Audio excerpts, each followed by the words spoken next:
Hey guys, welcome back to the channel. This is the channel where we take a look at old pay-per-views and the new pay-per-views and combine them together into hopefully finishing the timeline that is pro wrestling. This seems like an impossible task that we're going to make possible. With that being said, today we're looking at probably one of the forgotten about pay-per-views that WWE have held. This was a one-off pay-per-view. I don't think it necessarily came back in any way, not that I can remember.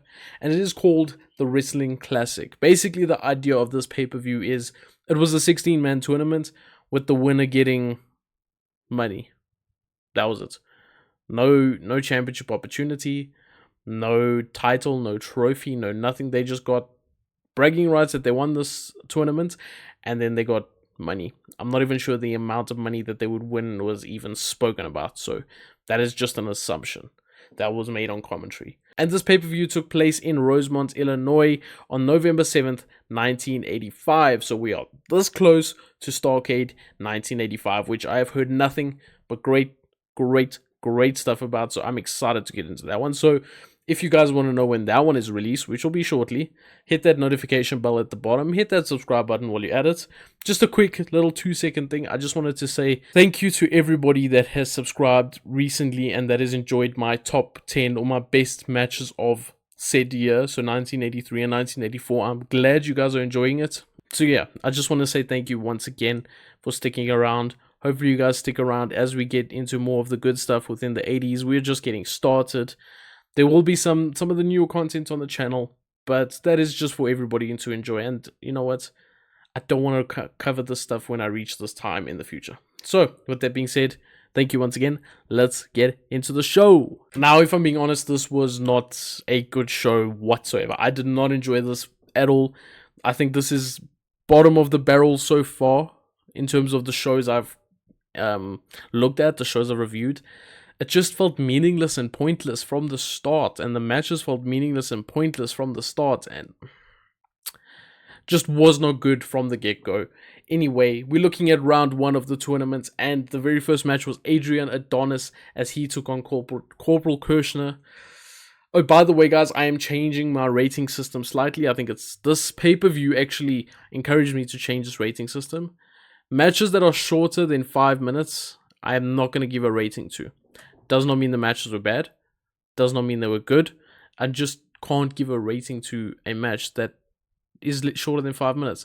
Came to the conclusion that you'll get a really good match and it's 5 minutes long, but you can't give it a good rating because this was so short. Or you'll get a really bad match and you think to yourself, can I give this such a low score because it was so short? And yeah, the shortness of the match just makes it really difficult to rate some of the times.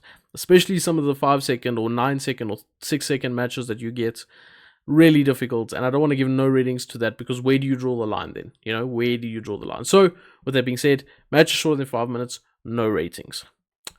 Now let's look at the very first match, which was, of course, I already said, Adrian Adonis taking on Corporal Kirshner. Adrian Adonis basically turns a suplex from Corporal Kirshner into a DDT. Pretty nice counter, I'm not gonna lie. And gets the win over Corporal Kirshner. Quick match.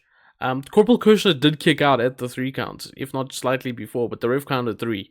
So I maybe he's just trying to make himself look strong. What a way to bury the DDT before it even was a thing. But yeah, quick, pretty boring match besides that last tiny little finish. Yeah, I think we can move on. I'm going to move on quickly through a lot of these matches, so keep that in mind because they were irrelevant.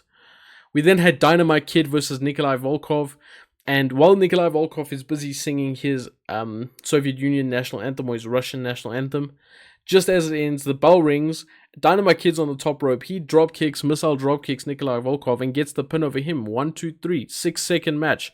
That's it. It's like, how do you rate that? You can't. That is why no rating again, under the 5-minute mark. Let's move on. So wait, just to preference, so far we have had Dynamite Kid and Adrian Adonis go through. We then had Ivan Putski as he took on Randy Savage. Again, slightly, it was shorter than 5 minutes, but half decent match. Macho Man rolled up Putski and used the ropes to get the leverage. So he used the turnbuckle ropes, got leverage, got his victory. Anything with Randy Savage is going to be half decent. I'm not saying it was good or great or even average, but it's gonna have a little bit of spice with Randy Savage in it. I think we can move on from that one quickly as well. We then had Ricky Steamboat versus Davey Boy Smith. Now, I'll give you this match, but only 20 minutes, and I'll be raving and going crazy about it. But no, I don't know if that's happened. Someone let me know down below. Have we ever got like a proper match between Steamboat and Davey Boy Smith? Not sure. The match was fun while it lasted, I will admit. But it left me disappointed because I wanted more from it. I really did. It was good while it lasted. Davey Boy goes for a drop kick. He lands a drop kick on Steamboat. Steamboat goes falling back. He goes for another drop kick. Steamboat gets out the way, and Davey Boy hits his jewels on the ropes. His jewels goes like that. You know. Yeah, not looking good. He was in pain. The ref stopped it right there. So Ricky Steamboat won via ref stoppage. Again, shorter than 5 minutes. Are you getting why this pay-per-view was difficult to rate? Why I didn't enjoy it? And why I have changed my rating system? Because I had 4 matches that were so short that I didn't know what to do with them. But this was good stuff while it lasted. But I was disappointed because I wanted more. I think we can then move on to JYD versus the Iron Sheik. These guys essentially had a mini match, but within the less than 5 minutes, if that makes sense. So they went through the motions of having a match, but in less than 5 minutes. The other guys would have started off hot or done whatever they needed to do as quickly as possible. This one was like a little bit of a mini match.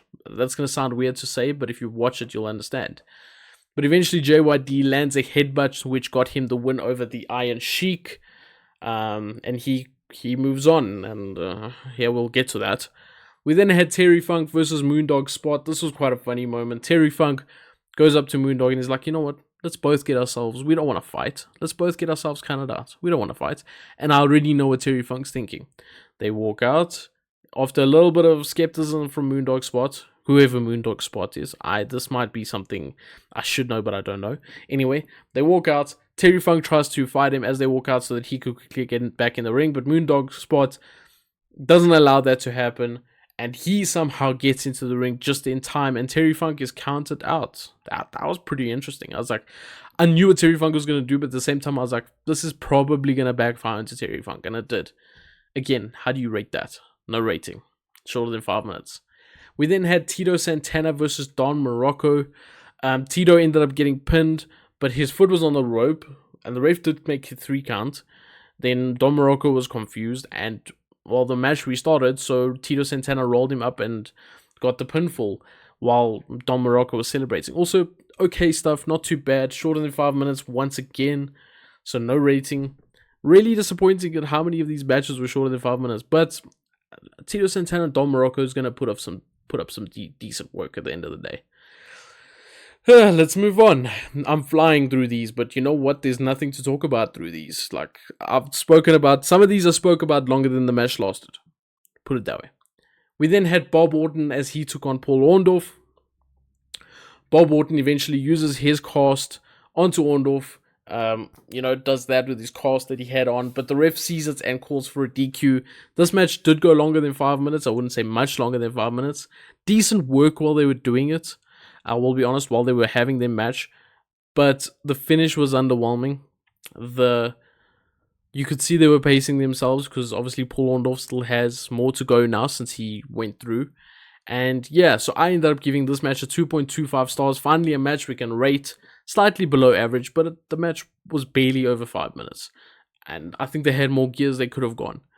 We then had Dynamite Kid versus Adrian Adonis, so we are now in round 2 of the show. And during this match, Jesse Ventura actually walked off commentary to go and talk to Macho Man, and this was because Macho Man was in the next match against Ricky Steamboat, and he said he has something to go tell him. So off Jesse Ventura went, and it left Gorilla Monsoon to call this match on his own. Adrian Adonis tried to roll up Dynamite Kid, but he kicks out, and Kid drop kicks him into the back, which then sends Adrian Adonis into Jimmy Hart, who is his manager, and that then allows, Dynamite Kid to then get the pin thereafter. Weird finish, but cool finish at the same time. I don't know how to explain that. I felt like something more was needed after the drop kick. Like he drop kicked into the back and he felt like he was out cold. So maybe something else was needed there. But also good work, actually. Adrian Adonis surprises me with his work at this time. I think I've seen other matches from him which were poor. but also gave this 2.25 stars. Not it was average, just below average. What more can we say? This whole card was below average.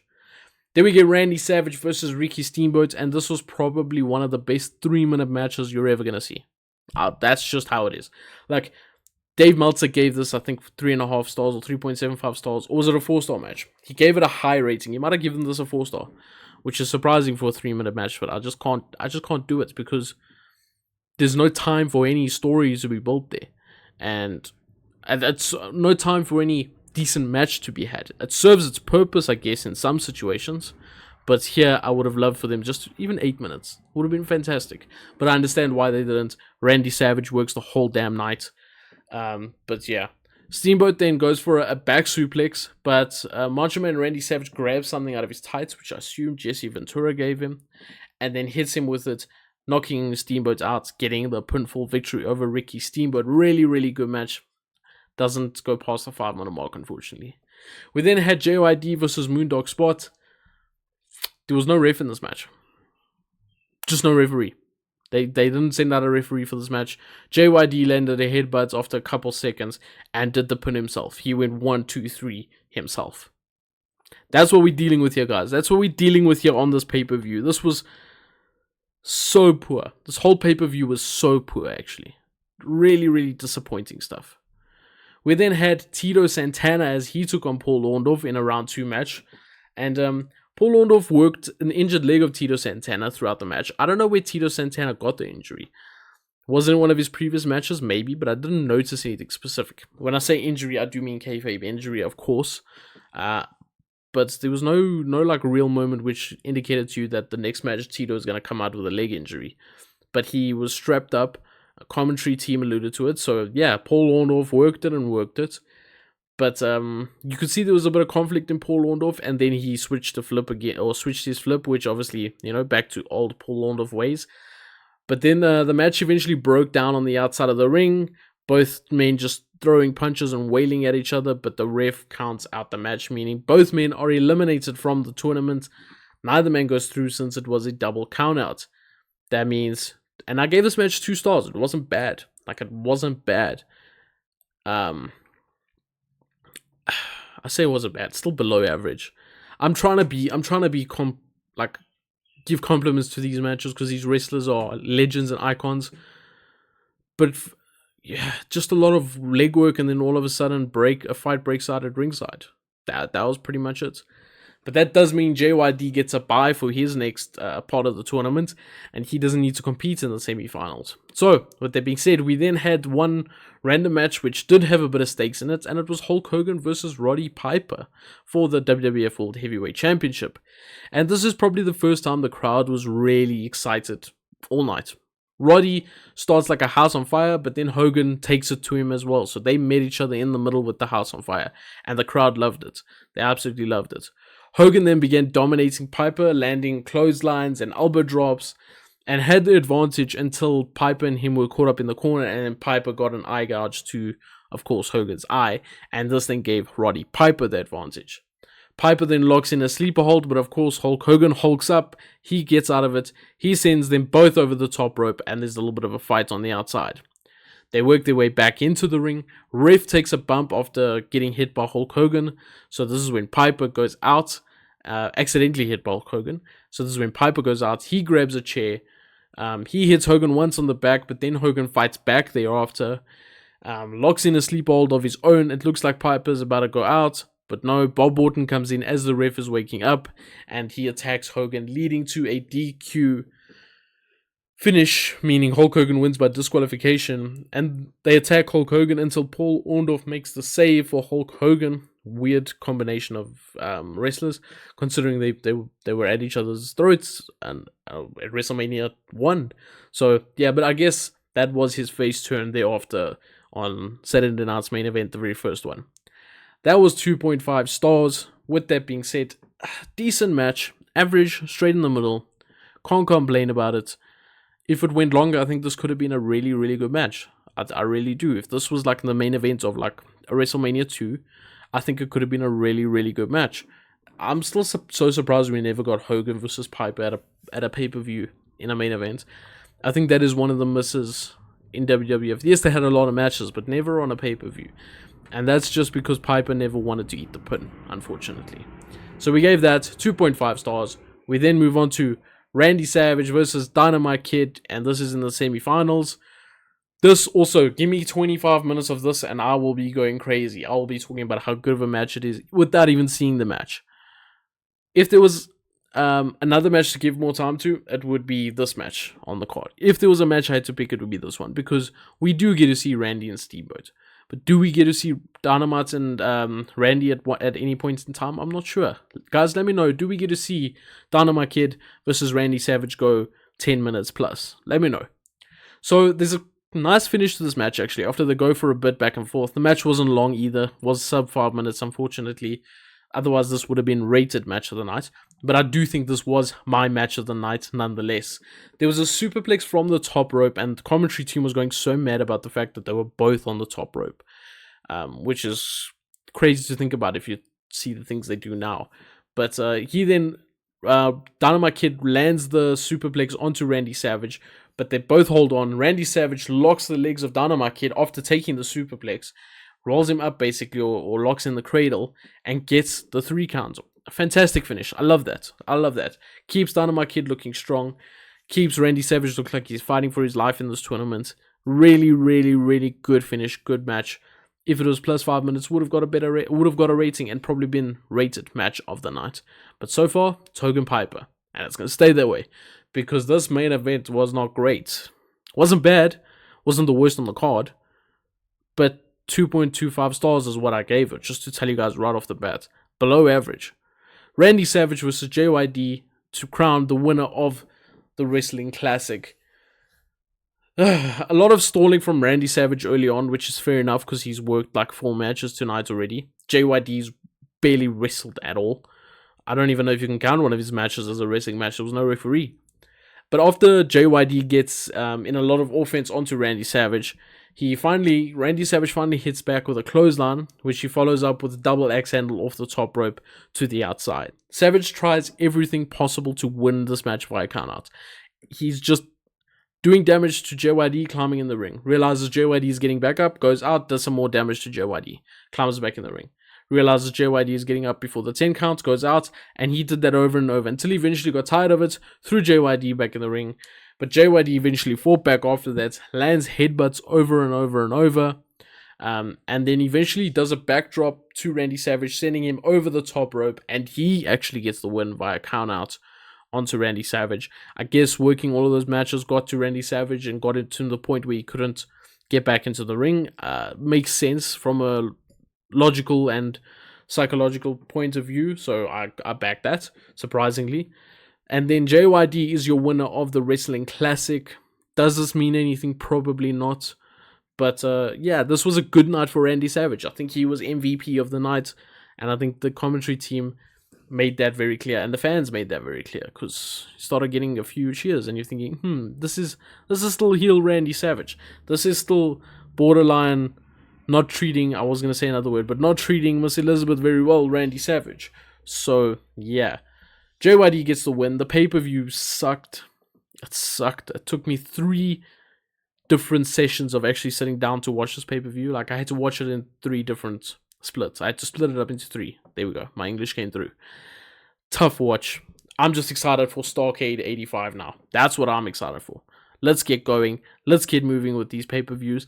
I'm going to try to do about 2 retro pay-per-views a week. Some weeks we'll get 3. I'm going to try to do about 2 retro pay-per-views a week, because from, not next week, the week after, I'm back at college, which looking forward to, I guess. Get back there, get back into the swing of things. But then I'm going to have to manage my time to get these out, which I can do. I'm not worried about that. I can get it done. It's just about grinding. And yeah, so I will be doing Starrcade 85 and then Royal Rumble this weekend. I'm not sure which one, if I'll do Starrcade 85 before the Royal Rumble, but I might just get it done for you. This might come out, Starrcade 85 might come out tomorrow for you. We'll see. If not, it'll come out next week. And thereafter, best matches of 1985. With that being said, thank you guys for watching. Thank you guys for subscribing. And we'll see you guys in the next one. Take care. Peace.